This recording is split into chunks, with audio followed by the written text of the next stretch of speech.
So an isotope has a half-life of approximately 2,200 years. So when an element is decaying into, I guess, I don't know too much about the sciences, but um, it's losing electrons and neutrons, I guess, and it's going down like to a lower element, a lower number on the periodic table, but it's decaying. There's less and less of this element over time, right? Half-life is something that's known to decay proportional to how much there is, which is an exponential relationship. So if you have an exponential relationship based on time, you can model it with this equation. A times b to the t, where a is the starting amount, t is the time, and then b is the number you have to resolve. Oops, I guess I can't undo. B is the number you have to resolve to um, based on the how fast the element's decaying, which is why they give us the half-life time. So before we even read on, we want to know all these items. Well, we can calculate what B is from this.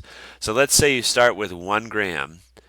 We're told that you have half a gram left over. So I put half in for f of t, and 1 is my starting amount. I don't know what B is, but I know I have half of my element left over after 2,200 years. That's an equation we can solve for B. And look, I chose 1 gram. You could have plugged in whatever number you want in here. You could say, let's assume we start with 1,000 grams. Then if we have half of that, we'll have 500 over here. You'll still end up with the same equation regardless of how much you put for a starting amount. But to get B by itself, B is being raised to the 2,200th power.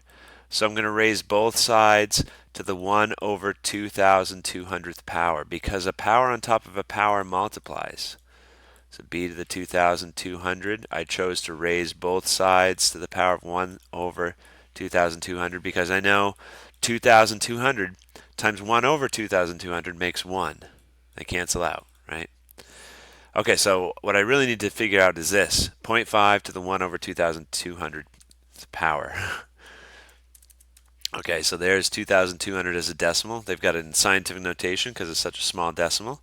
So I'm going to do 0.5 to the power of that decimal form of the fraction. So we're probably going to need quite a few decimals here. Guess it depends on the instructor, but you'll at least want to carry out decimals until the nines are gone to really capture what's happening. Okay, and these canceled out because 2,200 times 1 over 2,200, they're reciprocals, right? So now we know what B is. Now we can finally start answering their question. How many years? So what's T when we have 40% of the original amount? So they didn't tell us. It doesn't matter, though. You could say you start with 1 gram.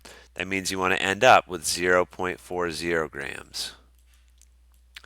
And we get 0.99968,498. I don't want to write all those out. And we're supposed to solve for t in this equation, okay?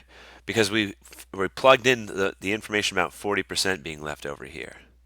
So to get t by itself, we'll take a logarithm of both sides.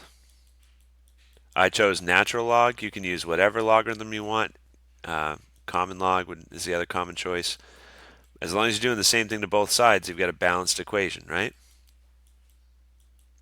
The whole reason we do that is because a logarithm property is that if your argument is being raised to a power, so this t should really be on the inside of the parentheses, then the t can come and multiply outside. So a logarithm helps us get a variable down from the exponent position. Okay, and then natural log 0.4, that's something we're just going to get it from our calculator. To get t by itself, it's being multiplied by this stuff. So I want to divide natural log 0.99968,498 from both sides.